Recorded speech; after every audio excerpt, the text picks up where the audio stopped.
Jaguar Wright just exposed what 50 Cent cut from the Diddy documentary, and it's darker than anything Netflix showed. She's naming names, leaking footage, and questioning 50's real agenda. You clicked because you heard Jaguar is going nuclear, and you're right to be curious. While everyone talks about what made it into the reckoning, Jaguar is revealing what was left out, and it wasn't because it wasn't explosive. In this video, you'll hear what Netflix refused to air, why powerful names were barely mentioned, what 50 Cent really wants, and the evidence Jaguar is now releasing. This isn't just one documentary. It's decades of industry secrets coming to light. Think about that. Look at what happened from that. See, and this is why this documentary is I'm not calling it a documentary. I'm calling it a mockumentary. That's what I call it. That's Spinal Tap. I call it a mockumentary. I feel like this whole thing is mocking me. That's how I feel. It's wild. But go ahead. Was there anything at all that you were watching this documentary that was new information to you? New? Yes. No. From the history of Puff, him coming up, anything new? No, there was nothing new for me. There was nothing new for me. The only thing that was new was what was coming forward that had never come forward before. Kurt Burrows finally admitting out loud that he had been essayed by Diddy. 50 Cent spent nearly 2 years creating this 4-part Netflix series. It covers Diddy's life from his Harlem childhood to Bad Boy's rise and his recent arrest and conviction. The documentary includes rare footage, interviews from Diddy's inner circle, and even jurors from the trial. That level of access is almost unheard of. But here's the important part. There's more to this story.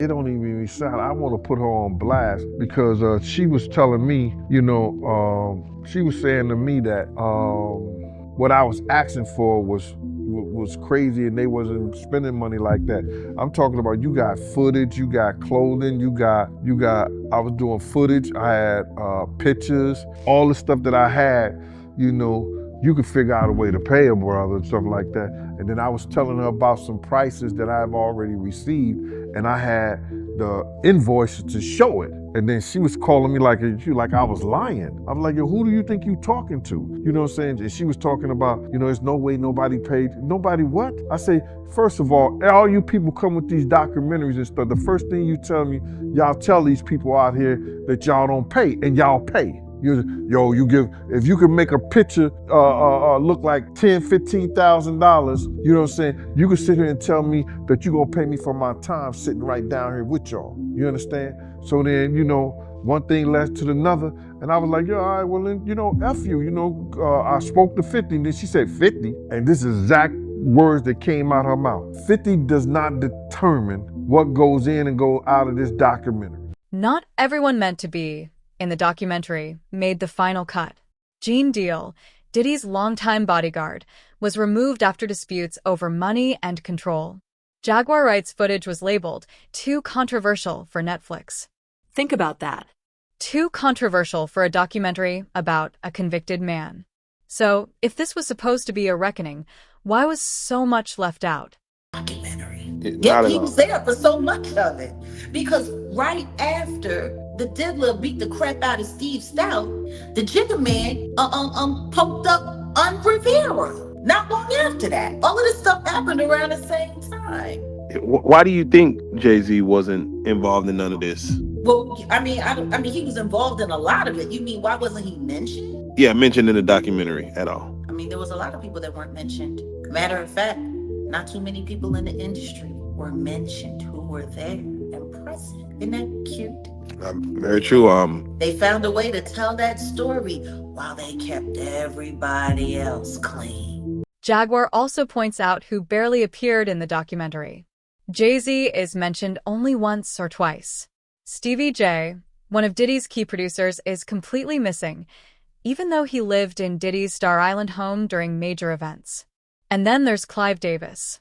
He owned 51% of Bad Boy Records, yet only gets about 35 seconds of screen time. That doesn't add up. Who's the worst celebrity that you've been around is the most full of sin? I know no sin is greater, but just was damn, this Clive Davis. Devil incarnate. Clive Davis. Janis Joplin. He blackmailed Betty Wright so she wouldn't tell anybody that he Janis Joplin. He killed Whitney Houston.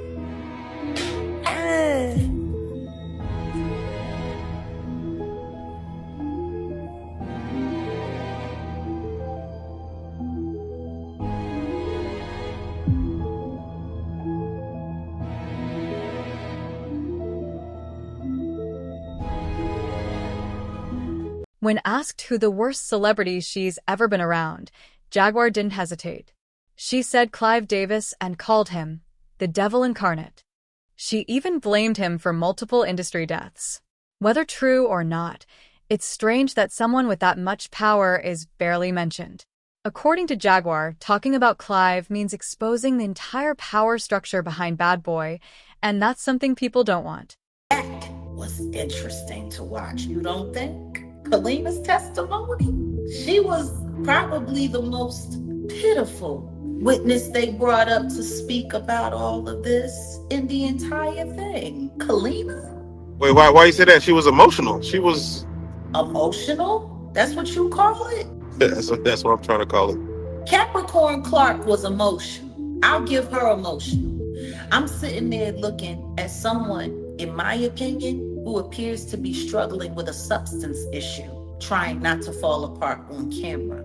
Meanwhile, nobody paying attention to the fact that she's sitting there afraid to really say anything at all because she's in the middle of a custody battle. Jaguar also believes Kim Porter was poorly represented. Kim, the mother of Diddy's children, died under mysterious circumstances in 2018. She should have been central to the story, but instead, others spoke for her. Your thoughts as far as how they portrayed Kim Porter with this Reckoning documentary? They didn't portray her at all. Yeah, they didn't. That's the thing. They didn't portray her at all. She was spoken for by Kalima. That was interesting to watch, you don't think? Kalima's testimony, she was probably the most pitiful witness they brought up to speak about all of this in the entire thing. Kalima? Wait, why you say that? She was emotional. She was emotional? That's what you call it? That's what I'm trying to call it. Capricorn Clark was emotional. I'll give her emotional.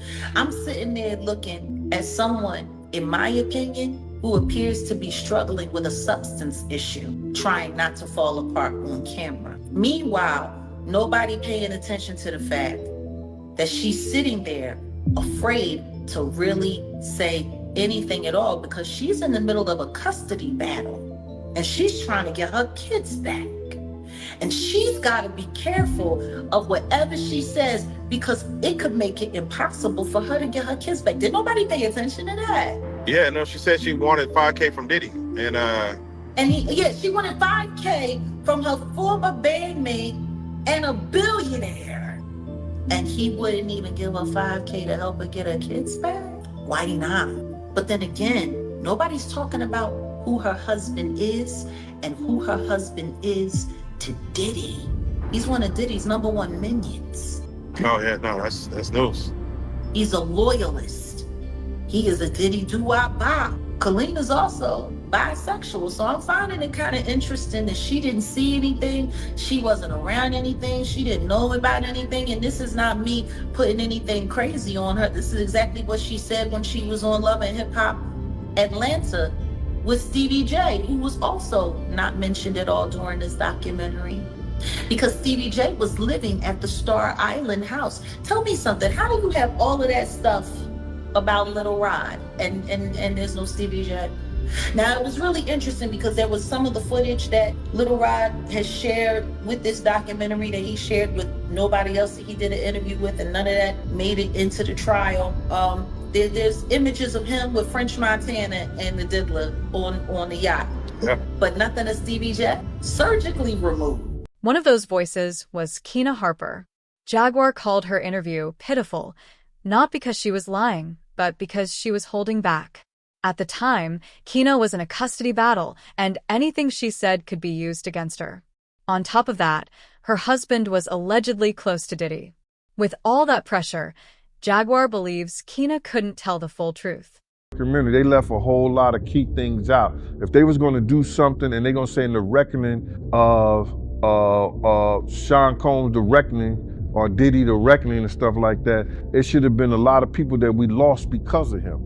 You know what I'm saying? It wasn't only Big, it wasn't only Tupac, you understand? For the atmosphere that he put those kids in, you got a guy named Anthony Wolf Jones, who was from Bad Boy, from its conception as doing security and being one of the financiers of Puff having to have some money to keep Big and Craig Mack around before he got to Clyde Davis. Gene Deal's absence explains a lot. He was Diddy's bodyguard for years and saw everything. He says the documentary ignored key tragedies, including the murder of Anthony Wolf Jones. Gene believes the team didn't tell these stories because they would raise too many questions and expose too many powerful people. Want to know why there is no vindication for me? Because for 4 years, I've been screaming, not just Diddy, but Diddy and Jay-Z are monsters. And the victim-making machine kept going on. Jay-Z has been notable by his silence since these charges were brought against Diddy. Why do you think that is? Because that's what he does. He starts little fires everywhere, forces everyone involved to go and carry water while he sneaks away. Out a response that changes now, Sean. Remember when Jaguar went on Piers Morgan and called Jay-Z and Diddy monsters? That clip went viral and then disappeared within 24 hours. Someone had the power to remove it fast. That shows how deep this influence runs. Media outlets, production companies, even Netflix aren't immune. Been trying to get to Bieber for a minute, and his management was backing him off. But it wasn't until Usher took over management and had guardianship and gave temporary guardianship to the diddler for 48 hours. Think about that. He had already been to the hospital, that situation that Gene was talking about.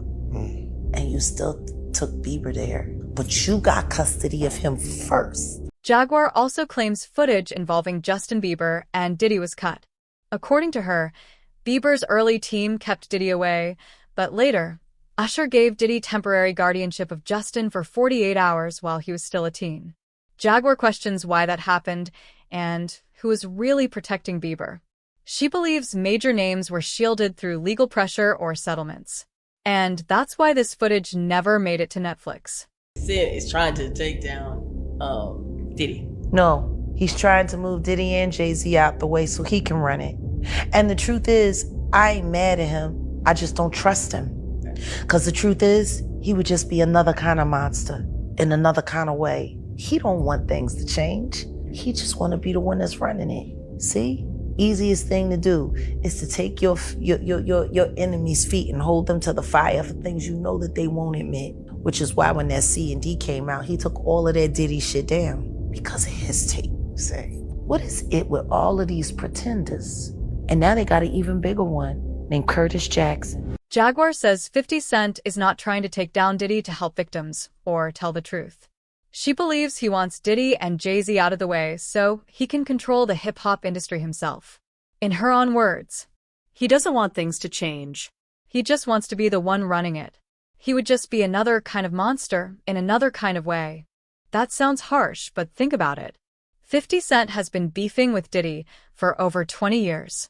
He's mocked him, trolled him online, and taken shots for years. Now, all of a sudden, he's making a documentary about accountability. Jaguar isn't buying it, and she says it openly, but she didn't stop there. Jaguar went further and threatened to expose 50 Cent. She claims he allowed toxic waste dumping near his Millennium Studios property in Shreveport for money. She said she is not speaking allegedly and claims she has proof.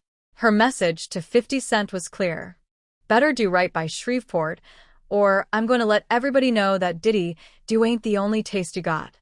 Boom. That's a direct shot. She's saying 50 may have his own secrets he doesn't want exposed. That's what frustrates Jaguar. And honestly, I get it. Been to a P. Diddy party. Yeah, several, many, honestly. And so, can you take us through, like, what goes on, like, when you were there? Money Right. and sex. Were you surprised that there were so many cameras in his houses? No! So let me ask you, when you hear that Cassie was told to hire male escorts to come in what they call freak-offs now, is that something normal that happens in Hollywood? Yeah. Freak-offs. Yeah. Everybody know that. I've been saying it. So why does Puffy, why now? Why? Because he's the acceptable monster at this time. Like R. Kelly was the last time I sat on this couch. Jaguar has been warning people about Diddy for years. She spoke openly about his parties and said money controlled everything. She wasn't surprised by reports of cameras in his homes or the claims involving Cassie. She says she talked about this publicly, but no one listened. People called her crazy and dismissed her. Now that Diddy has been convicted, everyone acts shocked. Jaguar says everyone already knew. She calls Diddy the industry's acceptable monster. Just like R. Kelly before, she believes the industry chooses who to sacrifice. It's not about justice, it's about control. She also says Jay-Z is next and that she's done holding back. Jaguar says more names, footage, and evidence are coming, things Netflix didn't show. She says the documentary is only the tip of the iceberg. So what do you think? Is Jaguar right? Or is she going too far? Does 50 Cent have his own agenda? Drop your thoughts below.